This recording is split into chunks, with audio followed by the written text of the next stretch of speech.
Hello everybody, I'm Mike, and in today's video we'll be looking at the Kizer SwayBack designed by Swags.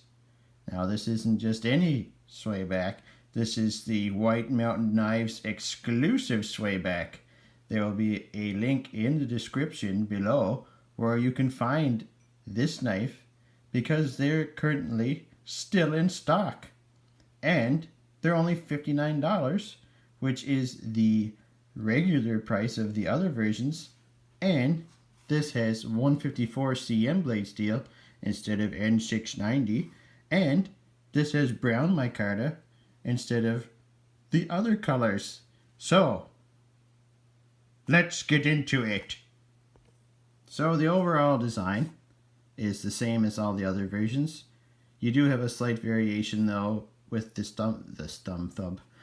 thumb stud version having more of a cutaway here, which kind of makes it look like a liner lock. It's still, well, they do have a liner lock available. I don't know if it's available yet or not, but doesn't matter right now. We're talking about this one. So, but overall, everything else is identical to the other versions out there, other than, like I mentioned, different blade steel and this reddish brown micarta instead of the other colors that are available in the micarta. And there's also G10 available, but again, we're talking about this knife. So yeah, reddish brown. I'm not a huge fan of the color to be honest, but it's an exclusive and I do like exclusives, so you know, it adds a little bit of extra value to me because it is more collectible. But anyway, so overall design is nice. It's kind of like it has like a traditional kind of a look to it, I'd say. You know, it's got that typical SwayBack design. It's a very attractive knife, very gentlemanly, you know, office carry. You don't have to worry about frightening Jan in reception when you pull out your knife. But yes, this is a very sophisticated looking knife, I would say. However, it's a little small this way. It doesn't fill my hand as much as I would like a knife to fill my hand, but I'll get into that more in the ergos. So we'll put a pin in that and move on to the blade. So the blade, it's a Wharncliffe. I love Wharncliffes. It's a flat grind. I love flat grinds. It's stonewash. I love stonewash because it doesn't show scratches. It's still fairly shiny, as you can see from the glare, but it's nice. It's a nice smooth feeling knife. It's very slicey. It's nice and thin behind the edge. It's not a very thick blade stock either, so you're not going to want to pry open a car door with this knife or anything, but you can do normal things with it. So yeah, can't complain about that. The handle, like I say, is you know, it's got that just a slight, you can see a little bit of it starting here and then it goes up more, and it's got that SwayBack look, you know, hence the name. And it's got a nice little belly here, little groove for your finger. It's comfortable, you know, no hot spots from the pocket clip or anything like that. It is comfortable, but it's just a little too small this dimension, a little too thin. It's not too thin this way, you know, it's fine this way. It's just, it doesn't fill my hand enough for me to really find it comfortable. But again, it's a gentleman's carry. A lot of the times gentlemen's knives aren't real big, so yeah. So really it's a kind of a complaint, but not that much. And it's micarta. Love micarta. Now it's got a little texture to it. It doesn't feel cheap. It's not like a fuzzy texture. It's just a nice texture. I already mentioned I don't really like the color, but that's neither here nor there.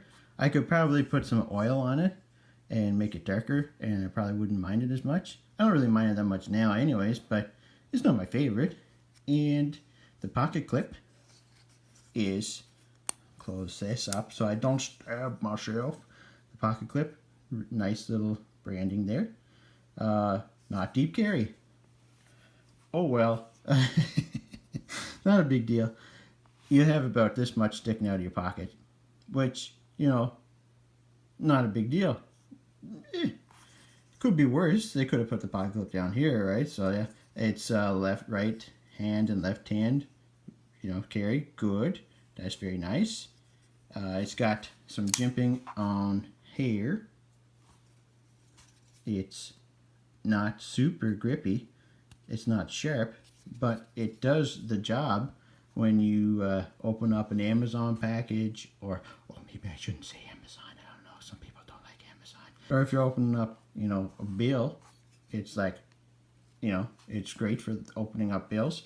There's some jimping on the pocket pecker here.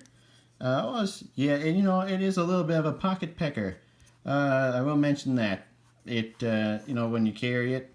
Actually, I'm jumping ahead of myself. Just give me a second here. There's some jimping here, which is fine for when you go to deploy the knife. Whatever. Now I'll jump into the carry. So, I was already kind of talking about the carry anyways. I don't know why. I'm kind of all over the place. I'm a little messed up right now with the current YouTube drama that's going on. I don't know. But anyways, when this is in your pocket, your hand will get a little peckerized here. So it is kind of a pocket pecker because it's not really, nowadays a lot of knives, the pocket clip is kind of angled a bit. So when it sits in your pocket, it's like this. So when your hand goes in, you kind of slide by it. But this is not. This is right in full pecker ability here. So full pecker going on there. Not a big deal. Because it is very small.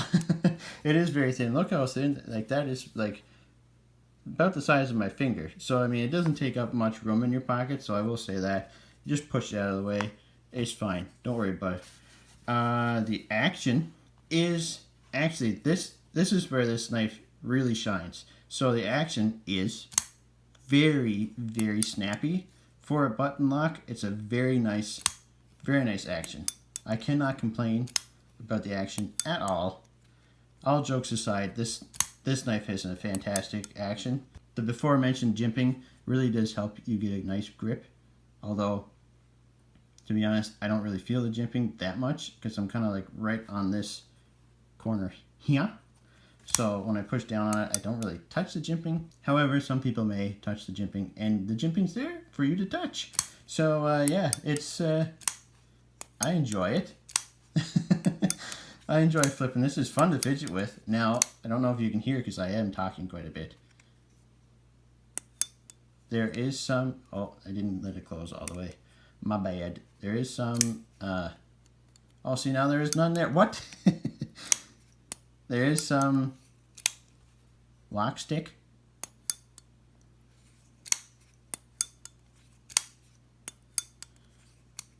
It's not a big deal, but it is there.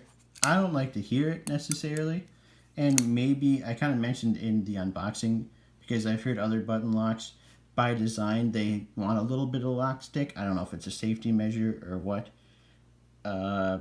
I'm not sure. I don't like hearing it, but it doesn't have any other, like this, it doesn't affect, it's not like you have to push really hard to disengage the lock or anything. So that's, other than hearing it, it's not a big deal. But it is very fun to fidget with. You can, don't tell the authorities, but you can do this. You know,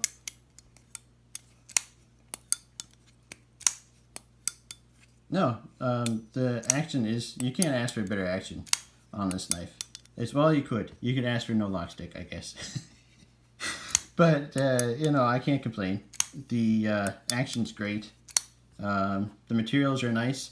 I had to sharpen the knife because I was an idiot and I decided to try to cut metal. We got a new paint shaker in at work, and it came, I thought it was those, you know, those plastic ties that go around boxes and stuff. I thought it was one of those. I wasn't paying attention because it didn't even look plastic once I looked at it. But I decided, you know, oh, I'll just use this to cut it. You know, I'm very smart, you know, man, you know, I go cut. And it's like, oh, that's actually metal. So yeah, I put a nice little chip in the knife. It actually held up very well for cutting metal. It didn't cut the metal, but it did, you know, make a little dull spot there, so I did have to sharpen it, but not a big deal. It was super slicey right out of the box, and it's even slicier now that I messed up the edge and had to fix it. But yeah, totally recommend this knife. If you don't like the reddish brown color, I can't say that I blame you, but you might not want this particular version, but I really like 154 cm blade steel. It's one of my favorites, and and like I said before, I really like exclusive, so I didn't really want to pass this knife up. I don't know how long White Mountain Knives exclusives stick around for, so I jumped right on it as soon as it became available, and I don't regret picking this up at all. So make sure you do get one, because it is a nice little knife. So I'm going to do some specs up here. Like I had mentioned in my last video, I'm doing specs at the end of my videos. So if you don't like specs and size comparisons, then you can just stop the video here because there's nothing else for you here. So yeah. And I'll do some size comparisons. So we have the Rat Model 1 and the Rat Model 2. So it is closer in size. Let's get a better look here. I'm going to spend more time with the size comparisons since the only people watching this will be the people that want to watch this. So you have similar blade length to the Rat 2, but more cutting edge, so that's nice. Handle length is very similar, completely different shape though, but the length is pretty similar. Actually, you have more grip area because you don't have such a strong finger choil here on this one, so more grip area, I would say, although you can choke up a little bit more on here with the Rat 2. What else would be a good comparison? Oh yes, the some more button locks. So the smock is quite a bit bigger than the SwayBack, and so is the Malibu. The Malibu is not an overly huge knife, but it does make the SwayBack look kind of small. Yeah, some button locks. And then another button lock that I don't really show on the channel that much. The Real Steel Griffin. It's a discontinued model now. Bring them down a little bit. But yeah, it is a nice knife. I definitely would recommend someone picking this up. And like I said before, there's a link to White Mountain Knives page for this knife in the description. So check it out. It's only $59. And I'm sure your favorite YouTubers have a code you can use on it too. So, thanks for watching. Take care.